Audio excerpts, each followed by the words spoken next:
Hey guys, Connie here.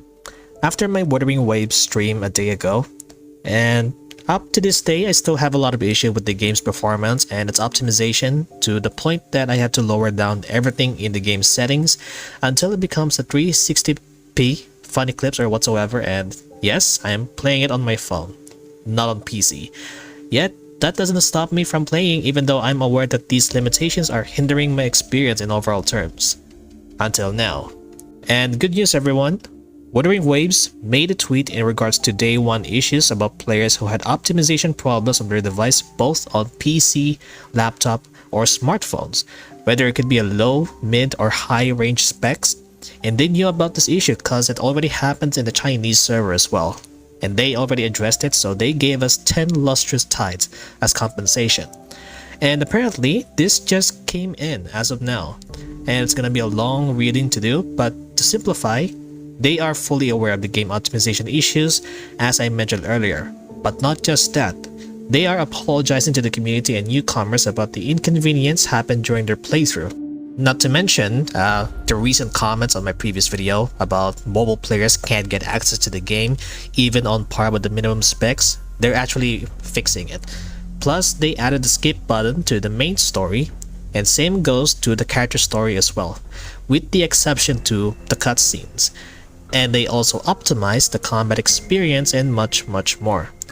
And because of these feedbacks flown within the community and the players, plus with transparency that Kuro Games has in these past years, they're officially giving out another 10 Radiant Tides, which is a limited summon, and lastly will be, if not the best gift we receive, a free 5-star selector. You got that right guys, that means you can now pick any character in the box without going through the beginner's convene.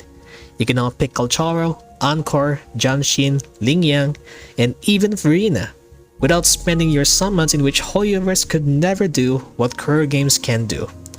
The best part is that this selector box will be available to all players till next year. Literally, it will be available till next year guys. Massive W to Kuro Games. They took this job and their passion very seriously.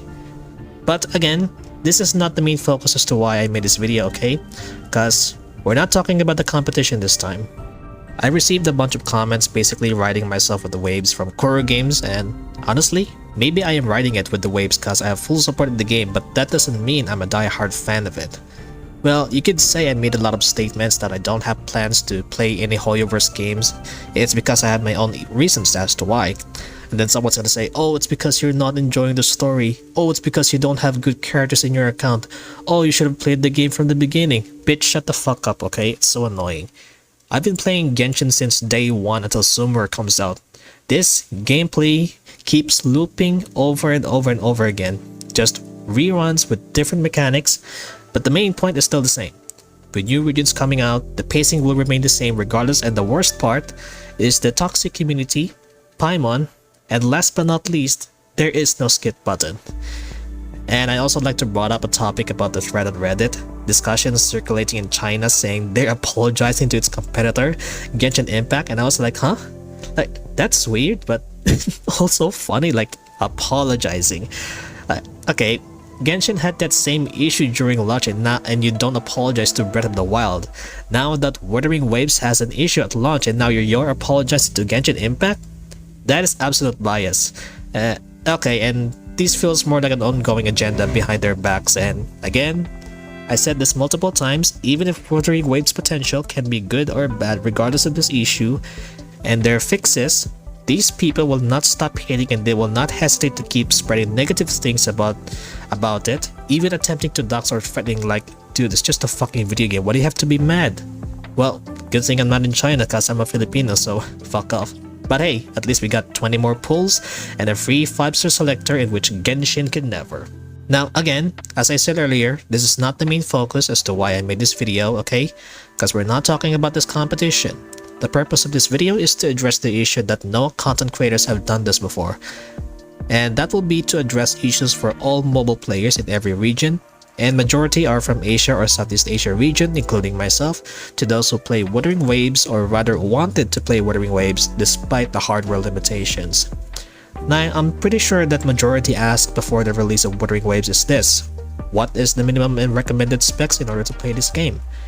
And I did make a video about it a couple of weeks ago, but primarily focuses on smartphone users only because Wuthering Waves is a mobile game.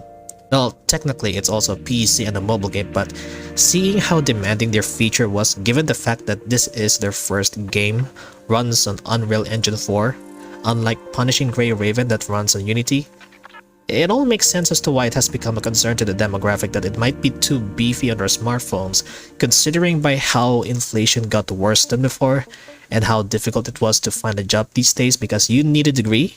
They're now primarily focuses on their needs first than wants. So, to those who are flexing that they have better devices than others have, don't be like a spoiled brat for Christ's sake.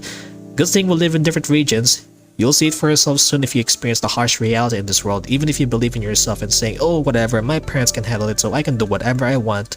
For now, yes, but as time progresses, you'll see. And it's not that easy, I'm telling you from experience.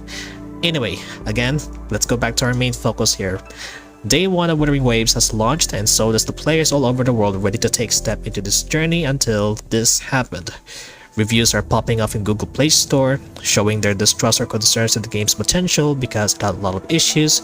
Even at my latest video, comments like even their device is on par with the specs, it still has issues and optimization problems.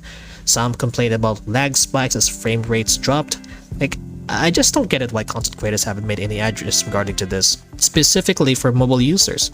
Like, am I the only content creator who makes content on smartphones? I mean, not to brag, but probably not.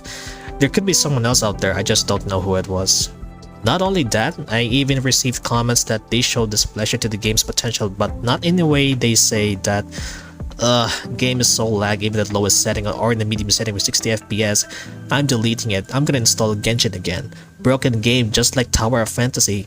Okay, first of all, Wuthering Waves are not the same as Tower of Fantasy because the main difference here is that Tower of Fantasy is a fucking MMO game. And the studio behind it had no history of making games before. Look, okay guys, look, I get it. I understand your displeasure to the game. I understand that you're concerned to the game and so on. Having an optimization issue nor performance issue regardless of what specs your device has, that doesn't mean the game is bad. Like I said from the beginning, they know that this will happen and they acknowledge the issue. And they're working on it to do the fixed patches to the game and so on. And this is Kuro Games' first title released globally that runs on Unreal Engine 4, and they are aware about the implications, stating the fact that they are revamping the overall game's progress during their dev interview, doing closed beta tests in order to receive feedback and so on. But I'm also wondering too, since they mentioned that this is a cross-platform game, how come we've never seen any clips or any videos of CBT or CBT2 on mobile? Unless if your phone is powerful enough to handle that game again, but not everyone can afford that kind of luxury. Well, buy a PC then. But buddy, that's not how it works, okay? As I mentioned earlier, not everyone can afford that kind of luxury, okay? Like, when I see comments like that feels narcissistic. But, again, I don't want to incite hate or any drama. I just want to address it as early as possible, and I'm hoping that Kuro Games has to act as fast as possible before it spirals out of control. We've been waiting this game for 3 years in development and now it's here, but comes with more issues that might get worse over time. Even if you show hate or appreciation to the game, it's our responsibility too to ensure that the product is on the right track without any use of toxic behavior, without the use of immature stance against it. It's also our job too to give feedbacks and constructive criticism, either positive or negative, so that they will improve and motivates them in a way to make the game better. Whew, well, I'm not sure what's the current ratings on Play Store and App Store, but maybe I'll take a look at it. Maybe I can take a look at that later. Well, I guess that concludes everything. So yeah, have fun, guys. And one thing I noticed: am I the only one who hasn't done the reaction video?